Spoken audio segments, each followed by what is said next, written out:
Thank you for joining us today as we talk about the TAPS 2024 Swim Championships. Congratulations to all of our swimmers, student athletes, teams that have made it to the San Antonio Championships this year.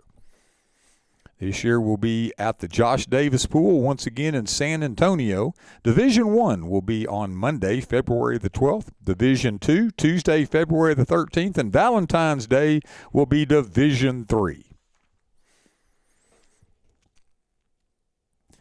Important part of the swim meet's going to be the entries. Students shown on the psych sheets as alternates are alternates in the event a student ranked above them then withdraws from the meet. So remember, the top 3 in each region were automatic qualifiers, and then the next 7 best to fill out the field of 16.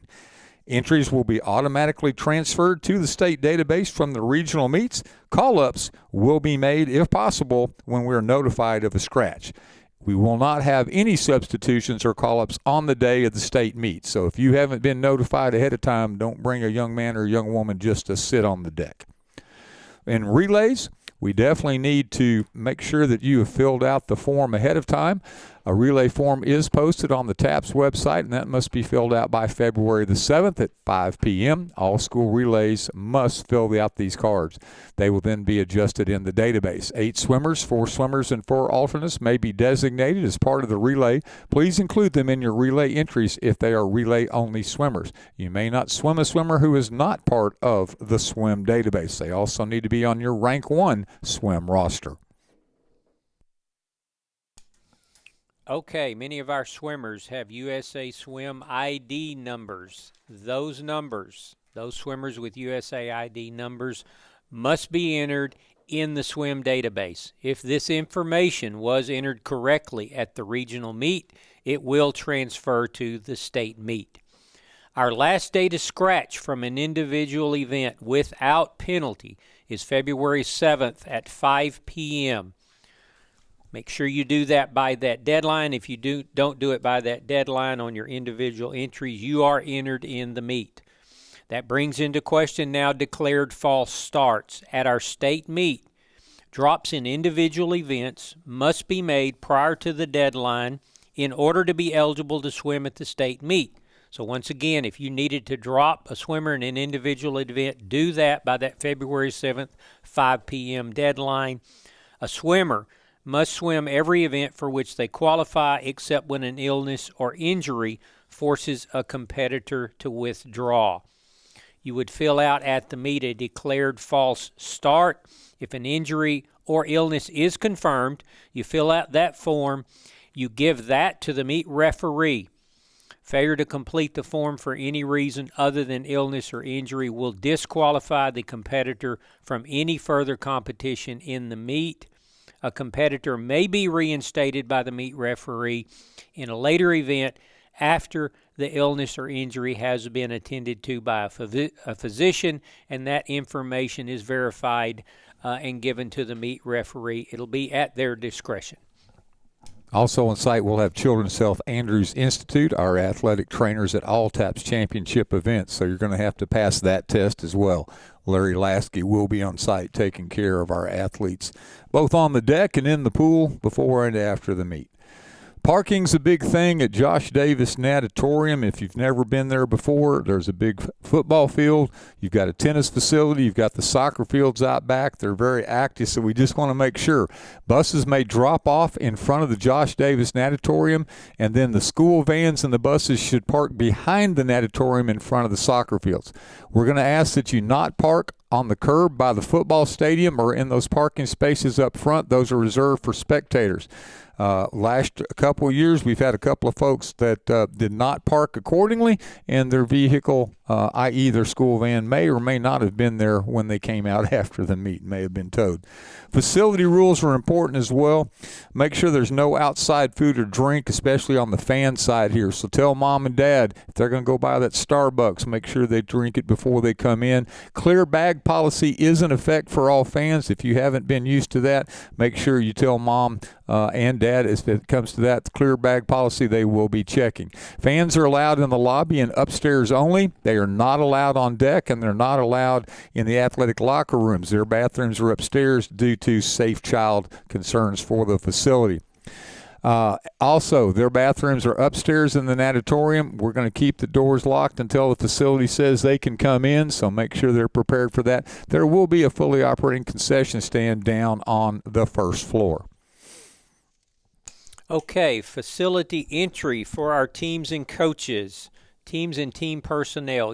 Coaches, you will report as you check in. Like Brian mentioned, you'll drop off right there at the front door.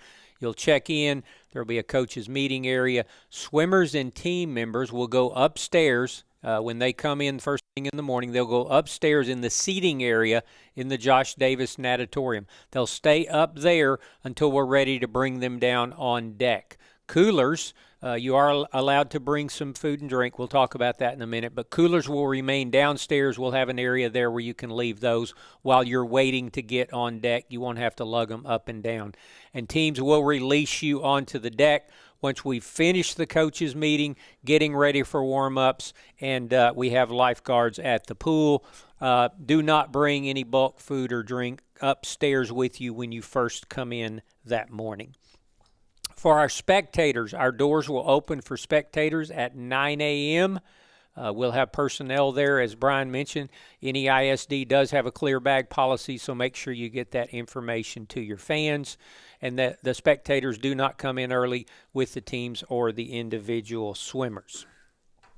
Going over our basic timeline for each day of our championship meets. At 7:45, doors will open for coaches and teams. At 8:15, we'll have a coaches meeting in the Josh Davis classroom. Those who have been there, familiar with where that is, will help you find that. And then at 9, we'll have our officials meeting. At 9, the doors will open for spectators. We'll begin our warm-ups, and all teams will get 15 minutes of warm-up in the competition pool. So we'll have one session of warm-ups.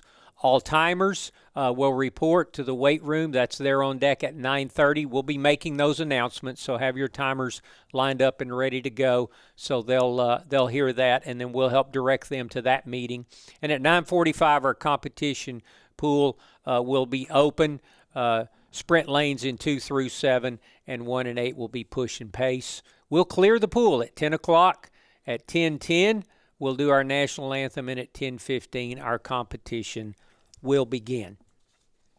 We're looking forward to some exciting meets coming up in a little under a week. Make sure on-deck seating, the rules are followed. Again, you can bring in a couple of coolers, but remember, on-deck seating in Josh Davis is limited. Teams will be assigned areas by taps, so there's no rush to get the best place. There will be an assigned seat for you. Please make sure you limit your team members to managers and those who are competing. Some of you may have really big squads that had a number of students that didn't qualify. They can sit upstairs, but again, we do have limited space downstairs. We will allow team personnel to come in free with the team, but again, if they're not swimming, we would ask that they move on to upstairs. Deck access is limited to team personnel. Please remind your parents and friends they are not allowed on deck at any time. That includes during the awards ceremonies, both during and after the competition. We will have photographers there to take care of that opportunity. They can take their pictures from upstairs, but nobody but the team personnel need to be on the deck during the competition. Food is allowed on the deck. That's very kind.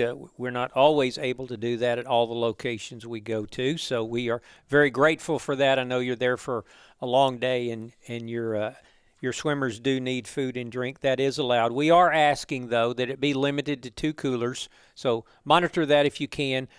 Space is limited there, so the less extra things we have, the better. And then please clean up your area. We will have assigned seating in the deck. We'll have your school name with your assigned place to sit on the deck, and we'll spread that out evenly according to the number of team members you have. But we do know where you're sitting, so please don't leave a mess behind for us to clean up, because it will have your name on it. Warm-up schedules. All teams will have time to warm up in the Davis pool. Schedules are posted on the TAPS website, so refer to that for where your assigned warm-up is. And then for our timers as well, make sure you have your timers lined up. They should leave the deck when their timing session is completed. Timers do need to. They are spectators. They do need to purchase for entry. They do need to purchase tickets to be admitted into the natatorium. And timers are needed, and they are assigned for the meet. If you have a team entry, then you are expected to do your part in timing. We couldn't run the meet without it. Our meet officials will hold the meet until we get all our timers there lined up and ready to go, and we don't want that to happen. We want to stay on schedule. That schedule is posted on the website, as we mentioned, and coaches, you're responsible to make sure you have your timers and volunteers lined up and ready to go, and then they will be given a wristband so they are allowed to come on deck and make sure they're at that timers meeting so they understand everything they're supposed to do.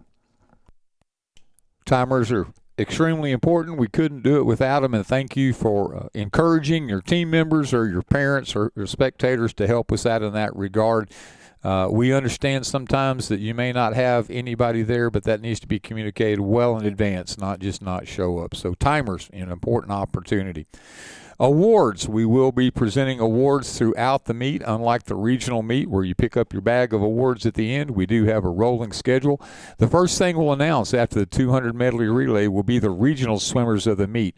You will be notified on your coach's packet if you have a swimmer that qualifies, and we would ask that they come to the podiums and be recognized for those opportunities that they've earned. Team awards throughout at the end of the meet will be given for first through fourth place in both the boys and girls divisions. Medals will only be presented for first through third place. There's no ribbons after third, and those will be presented on the medal stand, so there won't be anything to pick up afterwards. We will do the team awards at the end, so your medals will be given for first through third place in both boys and girls divisions throughout the meet. And there is a schedule for the awards. It's posted, but for the itinerary, again, those are the same breaks you had at the regional meet. This time we do awards throughout. The only thing that's a little different is that we do all of the relay awards at the conclusion of the meet. So we don't start with the 200 medley relay. That comes at the very end of the meet. But that schedule is going to be in your coach's packet. It's also posted on the TAPS website.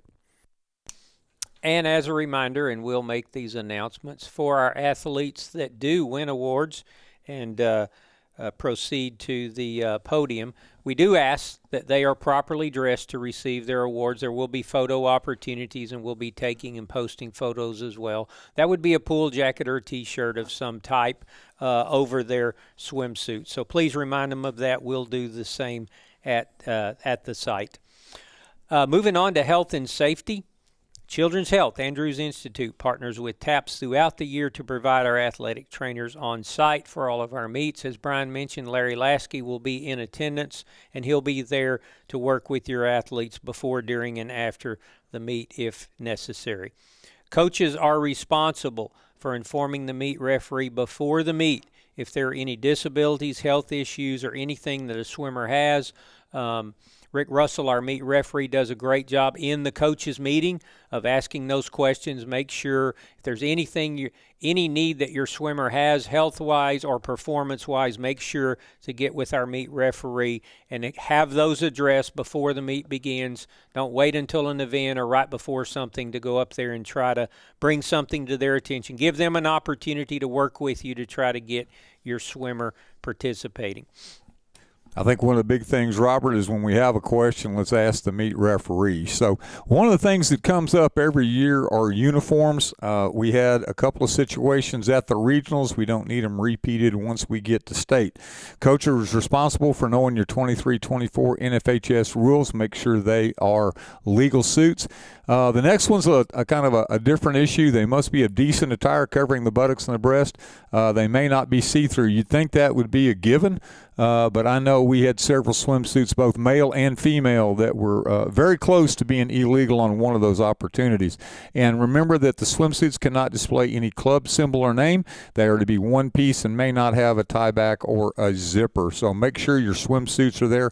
Also, the uniform caps. Every year this comes up. Caps may not display a club logo, symbol, or name. You can have your school names, and logos are permitted. Slogans are not. If a swimmer does not have a legal cap, cap, he or she may flip it inside out so no markings are visible on the outside. Please make sure both you and your swimmers understand the uniform rules. Some of your swimmers may have new suits or suits they only break out for special meets. Make sure that they qualify under the NFHS 23-24 rules of swimming.